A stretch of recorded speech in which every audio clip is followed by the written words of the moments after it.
Hey everybody, Harry here, and welcome to a very special one-on-one edition of Talking Feds. I'm thrilled to be joined by Rachel Maddow, whom you perhaps have heard of as the host of The Rachel Maddow Show, which airs live Monday at 9 p.m. on MSNBC. But you may be less aware of her role as one of the country's preeminent podcasters. Her 2019 podcasting debut, Bagman, about Spiro Agnew, which we won't be discussing today, but I'll just say if you haven't heard it, run, don't walk to your nearest podcast app. But no sophomore slump for her. She followed Bagman up with an 8-episode podcast entitled Ultra, which examines the history, to us, obscure history, amazingly enough, of a seditious plot to undermine democracy some 80 years ago and the wild fight to stop it. So she's here today to talk about Ultra and also to set it off alongside our own current struggles with seditious plots. Rachel Maddow, thanks very much for joining Talking Feds. It's great to see you, Harry. I've been so excited about this discussion. I'm so glad we were able to get it together. I'm really looking forward to this. Likewise, I'm sure. All right, I had one sort of question about both of your podcasts, because when I sort of took a step back, the aspect that most stood out to me was this sort of gobsmacking quality, like, holy cow, did I know that? How didn't I know that? That came through both of them. So I just wondered, are these stories that you came across as you were thinking of putting podcasts together, or did you know them already because they had such a sort of stunning, I couldn't believe that they were obscure to me and I think to most of America. Yeah, it's interesting. You know, you mentioned the Bagman podcast as well, and that has a little bit of that quality. And I think the Ultra podcast has even more of it in terms of people thinking, is this fiction? I thought I knew this history. Where did this come from? And in both cases, I feel like I knew a sliver of it. And so when things happened in the news and in current events that I was looking for historical resonance or historical precedents, like there was enough there to kind of ring a bell, like, oh, go look at that. But then the thing that drew me into it was whatever little bit I remembered, as soon as I looked at it even a little bit more, it was not at all what I expected. And it was much more resonant and much more rich. And for me, the sort of keyhole that led into the door of the Spiro Agnew story was the revelation that it wasn't the FBI that took down Spiro Agnew, and it wasn't adjacent to Watergate in any way. It was coincident with Watergate, but it was a completely different thing. And when the U.S. Attorney, it was fascinating to me that when the U.S. Attorney's Office in Baltimore got on to Spiro Agnew, sort of despite themselves, they didn't trust the FBI enough at the time to bring them into the investigation. And instead, they brought in IRS agents as the investigators. That ultimately led to the Vice President Agnew having to resign ahead of a 40-count federal indictment. Yeah. So that to me was like, oh, okay, this has been overshadowed because of Watergate, but this is worth looking into and understanding. With Ultra, I was interested in, sad to say, because of its current resonance, I was interested in anti-Semitism in America and in the resurgence of Holocaust denial. And in looking at that, I started looking at the origins of Holocaust denial. And it turns out there is an incredible and very specific story there. Like Holocaust denial is a weird thing. It originates in the United States in the 1940s when there's thousands of GIs around who have, laid eyes and refugees in this country, people who have laid eyes on the aftermath of the Holocaust. It's undeniable through human witnesses by the thousand. And yet people start promulgating it there for political reasons in the 40s with some surprisingly well-connected political allies.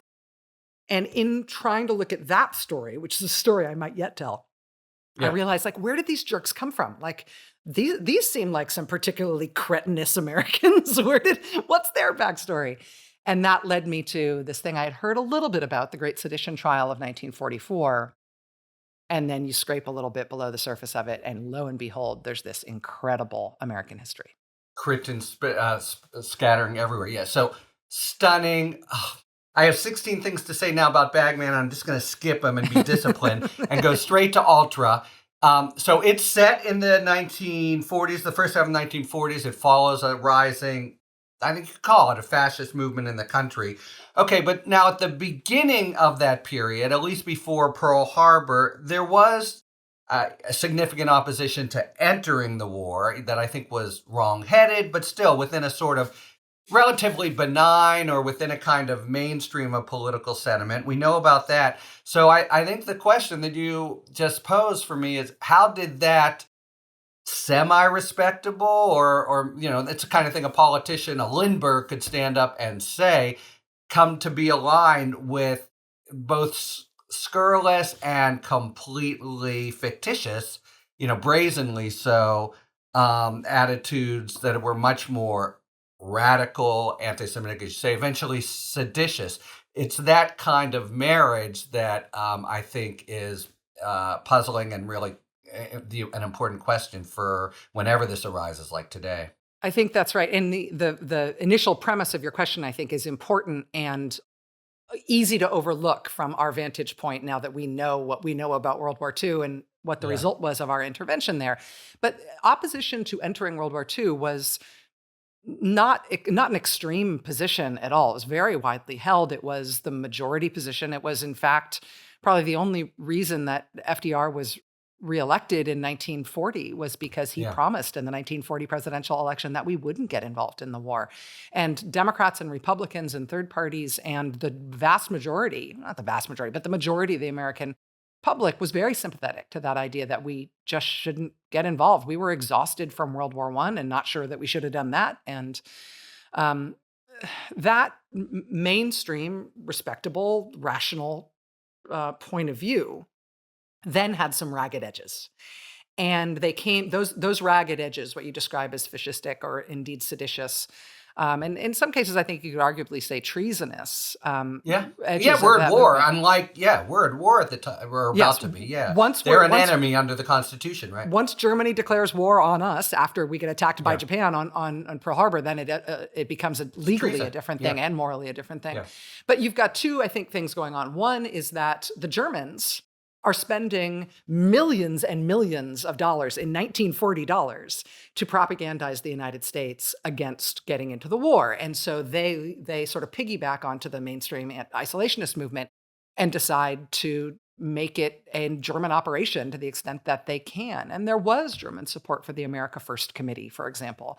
And there were German agents who were working to shape that movement and to drive it to its sort of darkest, its deepest reaches to the benefit of Germany. So that's part of what's going on. It's a foreign intelligence operation.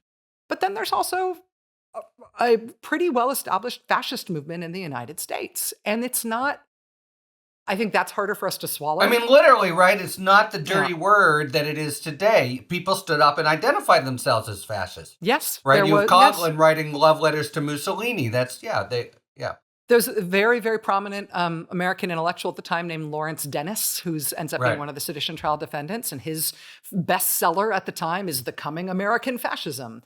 And in 1940, I think it was 40, maybe 41, Lindbergh's wife, Anne Morrow Lindbergh, had the best-selling nonfiction book in the country, which was also a book about the glorious fascist future that was coming to the United States. And there was an NBC radio program at the time called America's Town Hall or America's Town Hall of the Air or something like that.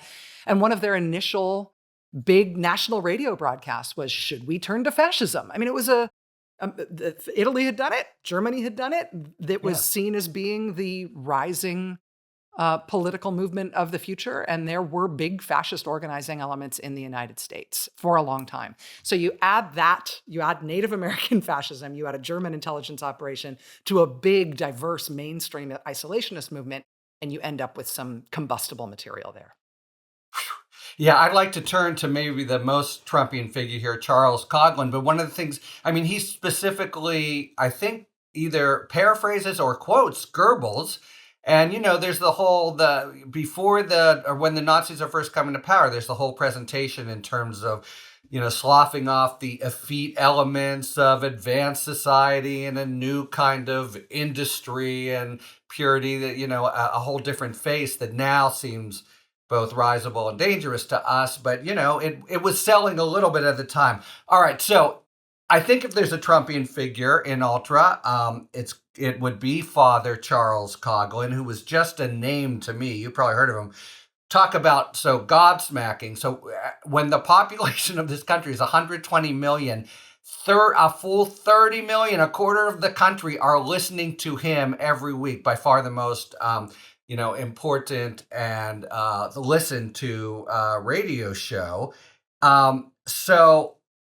Well, let me start here. And this is kind of an imponderable for historians, I know, so I shouldn't tag you with it, but just for discussion, how important a figure is he to the whole story you tell? If there's a world where Coughlin's never born, does this actually happen? And it's the sort of parallel of similar questions one could ask about Trump, whether you needed that kind of spark to light the flame, because presumably at any given time there are ragtag elements around. But man, he seems to have played a very, very critical role. Yeah. Yes, and when you describe those numbers about his radio listenership, I mean, I think the thing that is when we try to make Coughlin an analog to some modern figure, whether it's a media figure or a political figure, I think you almost by necessity understate his influence by doing that, because there's never been a media figure in the United States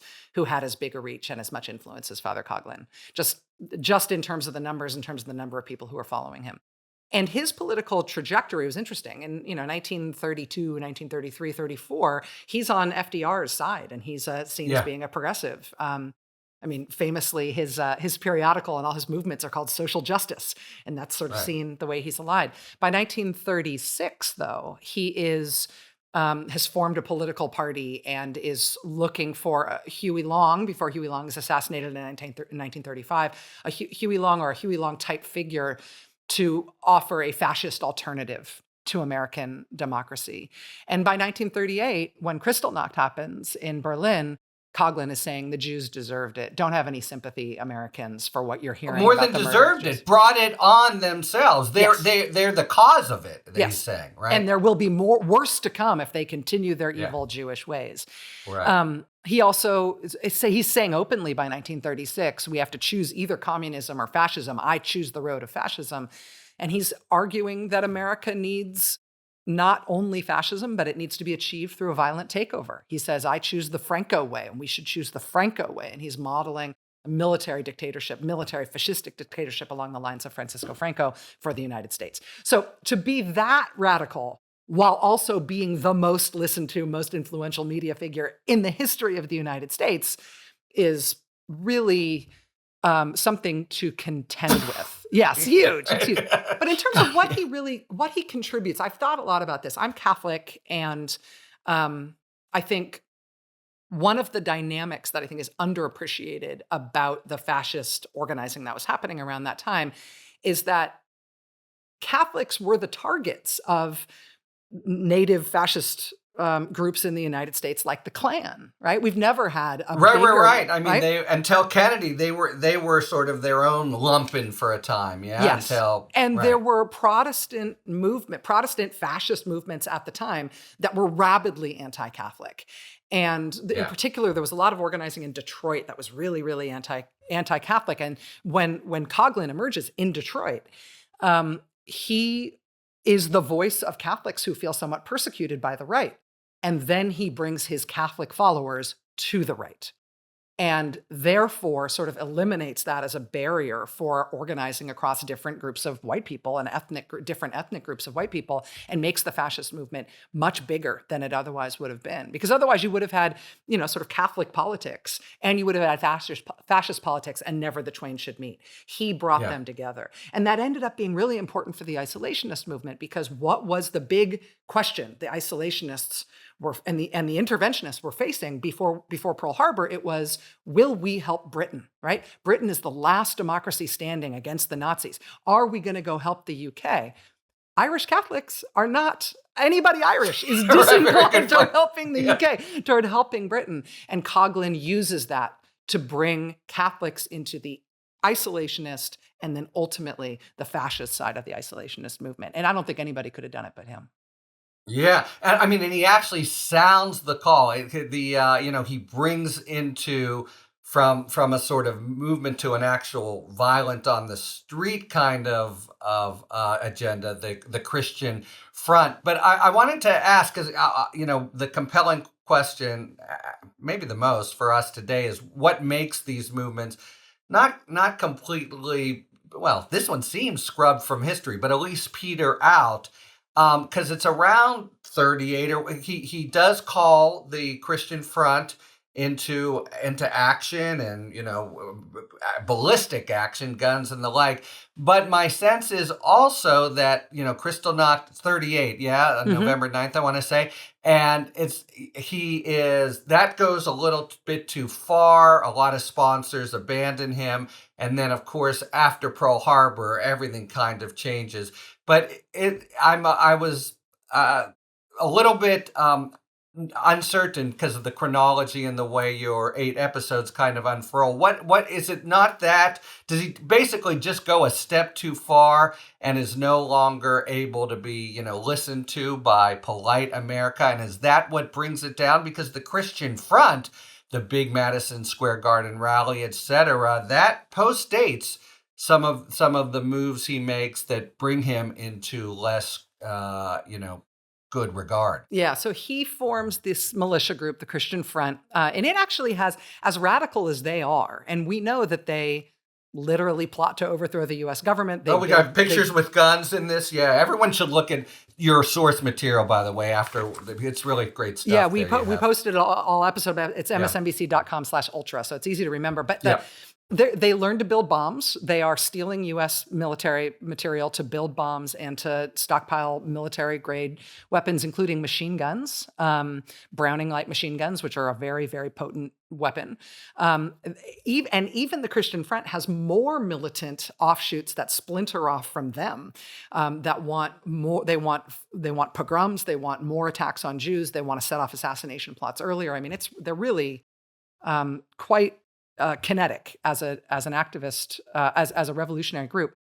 The Justice Department plays a role in stopping that when in January 1940, they make a huge splash by arresting 17 members of the Christian Front, Coughlin's militia. It's the New York chapter.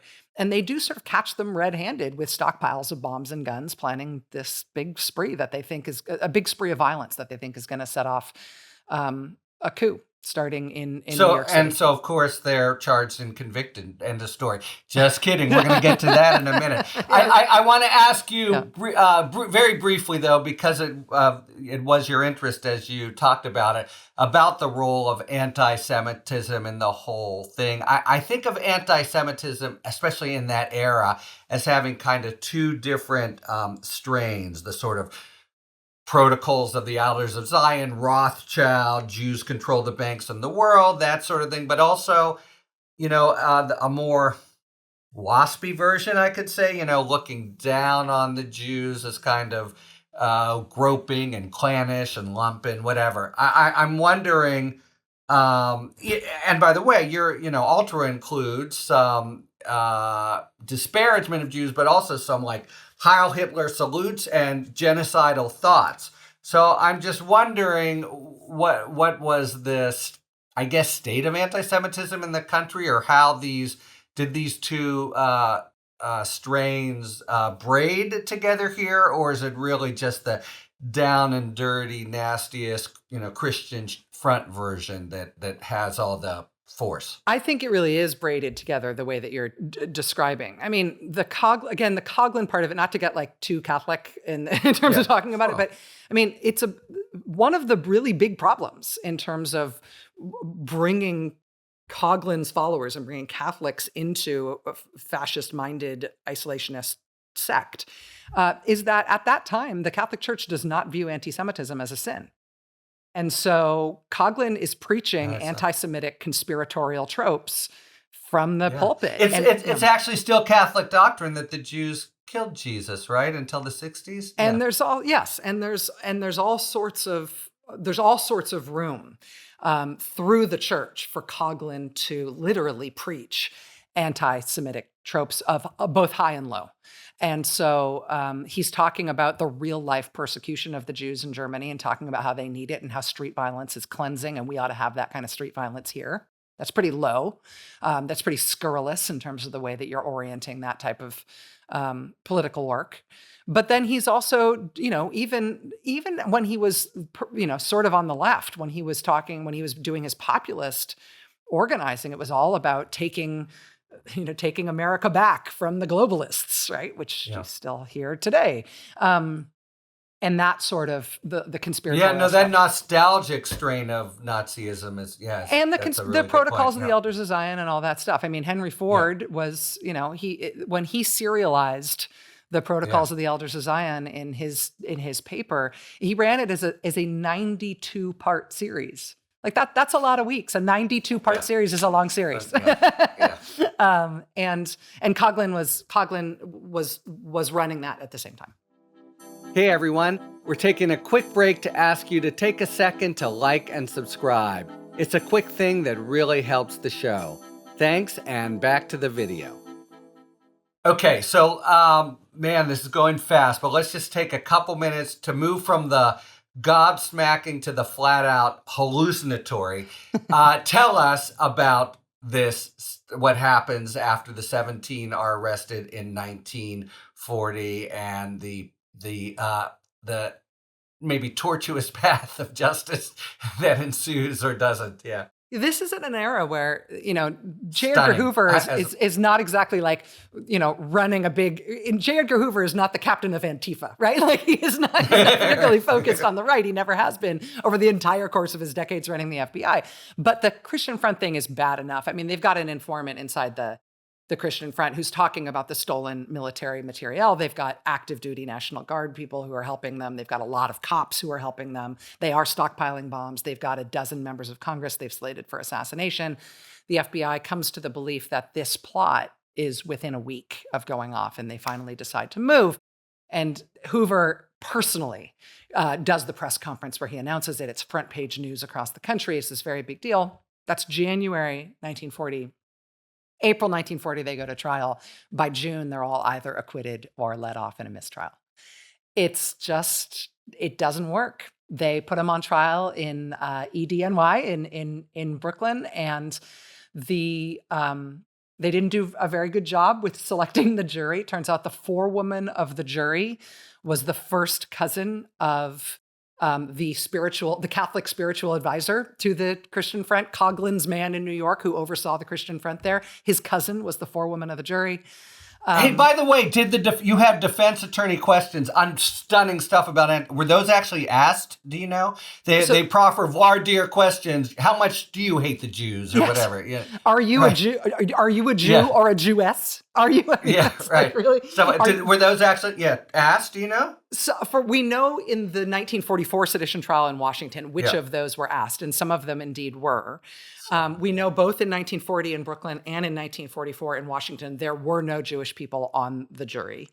But at least Eicher, who was the judge in 44, he didn't ask all the questions that that the defense counsel gave him. In the 1940 trial, we don't have a clear transcript that tells us exactly what we're asked, but we know that defense counsel were able to keep every Jew off the jury, which in Brooklyn took some doing, right? I mean, good point. Yeah. It was my mom was there at the time. I guess she didn't get on. They picked a heavily German American and Irish American jury, and the prosecutor, who ends up being the prosecutor of the Great Sedition trial 4 years later in D.C., John Rogge, isn't able to pull it off. And Coughlin sees this as a great vindication. Oh, you came at me and you lost. We're now going to be emboldened and we're going to do more. I think the truth of that is a little more subtle. I do actually think the publicity about what the Christian Front members were doing, the fact that the trial was brought, the allegations that were made in court, even though they were acquitted, it was a little bit of an eye-opener as to how radical Coughlin and his followers had become. I do actually think it hurt his influence. But of course, by then we're getting very close to the start of the war anyway. Yeah, but anyway, this is actually a good segue to the present because there's all this thinking about, as you field questions, should Trump be prosecuted? What's it look like if he's prosecuted and not convicted? Because here in 44, it's not as if they're exonerated, but they have a kind of circus bedlam strategy that I think you see echoes of with the Proud Boys and Oath Keepers, but it actually succeeds. All right, if we could, well, let me just say very quickly that how cool is this? That Steven Spielberg's Amblin Entertainment has optioned the film rights to Ultra, so we'll be seeing it come to the big screen. You can think about who plays Coughlin. I had some thoughts, but okay. I did want to marry this up to today, and which, of course, at every moment, this is part of the gobsmacking reaction. I was like, how did I not know that? And oh my God, this you can almost draw like a graph. The Coughlin lines to Trump and this speech to that, and there's so much overlap. Let me just serve it up generally. What did you see as you got deeper and deeper into this story as the main points of similarity and contrast between the version of domestic terrorism, we've seen in this country in the last 2+ years with the version that you chronicle in Ultra? The thing that I ended up taking away for it was sort of a good guy's point and a bad guy's point. And on the bad guy's point, I think what was revelatory to me, and I think was a new history to almost everybody listening to this, was that you had these really radical, violent, far right, ultra right movements married to right-wing politics, married to electoral politics towards, in the case of this specific senators, story. congressmen, yeah. Yeah, it's 24 members of Congress who are in some ways linked through a Nazi agent who was operating in Congress, but also linked to these very extreme groups. And there is something that we need to, I think, appreciate about the way it supercharges ultra radical politics to be adjacent to electoral politics. There is something that is more than the sum of its parts for those two things coming together. So for me, that was important. Like, I feel like we have a lot of, forgive me, I think we have a lot of bad members of Congress now and sort of scandalous and like, I can't believe this person's a member of Congress. We've had really bad members of Congress before too. And so I want to know, I wanted to be able to document that and talk about that in terms of what that meant for dangerous politics. Can I do a quick follow-up to that? Sure. Because that struck me as one of the contrasts. These different players, and there's at least you say up to 20, and you really go into 3, 4 Hamilton Fish and Ernest Lundin and the like. But it strikes me that what we didn't have and we have today is pretty close to a full-on endorsement or affiliation of a political party qua political party, and it often feels as if until there's some kind of root and branch reform of the Republican Party, we're in a world of hurt. And that was less so then. It struck me that maybe some people were in it for the money. As you put it, as you mentioned in all, Rogue goes to Germany after the war, finds a lot of deeper involvement than people knew, and yet it feels somewhat more splintered and sporadic rather than an almost official imprimatur that you get from the Republican Party of today. Yes, and you're getting at something that I think is important here, which is the members of Congress that we document in the podcast and that are known to have been engaged with this Nazi agent and sort of adjacent to these violent movements and everything. They're from both parties. It's not that they are all Republicans. We focus a lot on Hamilton Fish, and he's a Republican, but we also focus on Burton Wheeler. He's not a Republican. And there's a bunch of Democrats who are real bad guys in this, and a bunch of Republicans who are real bad guys. And conversely, there's good guys who are Republicans and Democrats too. The dividing line here in terms of where you found this sort of bolus of very dangerous, very radical, extreme politics, in some cases allied with the Hitler government, was in isolationism. It wasn't within one party's strictures. And that's an interesting thing, right? That's something that doesn't map super neatly onto what we have now, but it did create a challenge for the isolationist movement that is a little bit akin to, I think, what the challenge is for the Republican movement right now, right? Like we said at the outset, there's nothing there's nothing inherently wrong or extreme about being isolationist ahead of our involvement in World War II. It was a rational thing. It was a reasonable thing. We, looking back on it, would certainly, I think, disagree with that position, but people held that view in good faith. All the people who held that view in good faith, though, then were confronted with the fact that there was a large faction within their movement that was taking money and instruction from Hitler and supporting the violent armed overthrow of the United States. That movement then needed to contend with that and box it out and isolate it and condemn it. And they did so to greater or lesser success, depending on which year you're looking at it and who was doing it.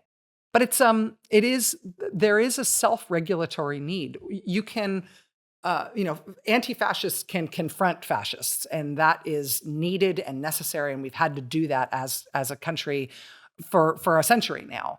But you also need conservatives to confront fascists. And you need it to come from within among their fellow travelers for it to be effective. Otherwise, you end up just with this radical kernel that keeps churning out dangerousness over time. So the resonance is the resonance. You don't want to be too. It's not. You don't want to say that it's too on the nose. You need to sort of take what's useful from it, but also recognize how history has intervened in some ways. Very much. Well, to that point, right? You had the intervention of Pearl Harbor, which was a seismic event. I don't think, and I hope, in fact, that we don't have something like that in our near future. Yeah. What about the role of race and religion today, and among the both Proud Boys Oath Keepers, but also the 140 or 39 Republicans, and by contrast to the different movements that coalesce in ultra? I think that we should get more explicit about the relationship between racism and fascism. And I would for this purpose, I would put anti-Semitism under the umbrella of racism. What fascism is in America is saying, democracy is a problem. That the problem that we have as a country is that the wrong people get a say in the way the country goes and the way we are governed. And there are people who ought not get a say, and the government ought to be run against them instead of by them, right? It's a rejection of the idea of egalitarian and multiracial democracy. In order to get people to that point of view, you need to define some people as being unworthy in participating in decision-making about governing. And that has to be because they are alien, because they are evil, because they are inherently criminal, they're the other. And anti-Semitism always comes to the fore. It's never far below the surface. And the sort of radical anti-Semitism that elements of the far right are trying to platform right now is, I think, a big alarm bell going off right now. But it's not a separate thing from the far right interest in authoritarian solutions to what they're defining as the problem. If you don't want elections and you want a strong man to come in and run the country the way it's supposed to be run for the people who ought to be privileged in this country, and the other people who shouldn't be participating in these discussions should be should be ousted from the decision-making process, that fascist authoritarian longing always has to come with scapegoating of the people who you want to define as other. And it's anti-Semitism, it's anti-queer stuff, it's anti-trans stuff, and it's anti-Black and and pro-white.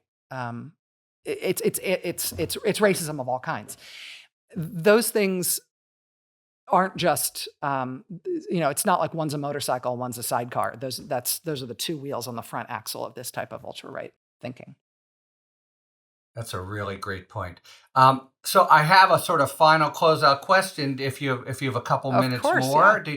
Okay. Well, so I mean, it's sort of the question we've been building towards, and you've covered it generally. But thinking about both the 40s and today, so presumably there's always some not just antisocial elements, but really repugnant elements in the U.S. population who would make war on the country. And the gripping question is, what makes them come to prominence, and then what makes them recede. So I don't think anyone has the crystal ball certain answer here, but hopefully one day the plague is lifted from us. Do you have a sense informed by the lessons of the 40s flirtation with sedition about how our current troubles end and what basically has to happen for. I don't think they'll ever be as obscure in history as Ultra as the 40s that Ultra took the cover off was, but for it to be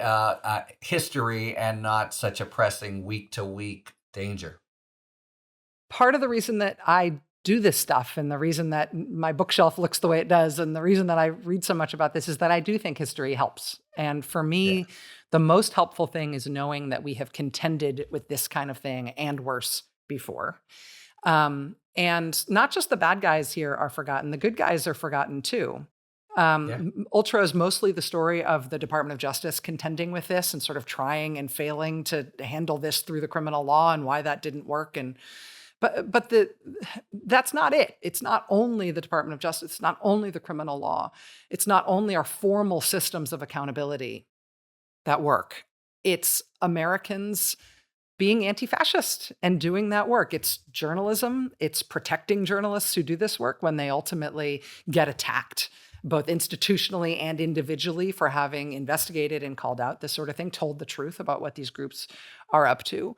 It's counter-organizing. We talked a lot about the sort of Coughlin's influence among American Catholics. There were faith-driven American Catholic anti-fascist organizers who bird-dogged those people and made their lives miserable and exposed what they were doing. And it's also political accountability. I mean, what you get when you get good activists and you get good journalists and you can get the truth out about what these groups are doing and what they're trying to hide and sort of what they're trying to pull on the American people, you can inform the polity, you can inform the voters. And I think the big good news story about what happened in the 40s is not that Pearl Harbor came in and interrupted everything and made us all open our eyes and then the fascists melted away. It was that almost all of these members of Congress who were hooked up with Nazi agents, who were hooked up with this kind of ultra-right violent extremism, almost 2-1, they were voted out, including ones who had been like there cockroaches, for decades. right? Yes, the voters kicked them out. And voters kicked them out in primaries. Political parties in the states excluded them from running again. And when they made it to the general election voters voted them out. And that was because they had the information about what kind of extremism these guys were selling, and the American people didn't want it. And I think that through line comes straight through today in a way that is not weakening at all. And this last midterm, it's not, I don't know if this will be seen as a historic midterm, but the election deniers, which is people who don't want democracy, they want an authoritarian form of government instead. That's what election denial is about.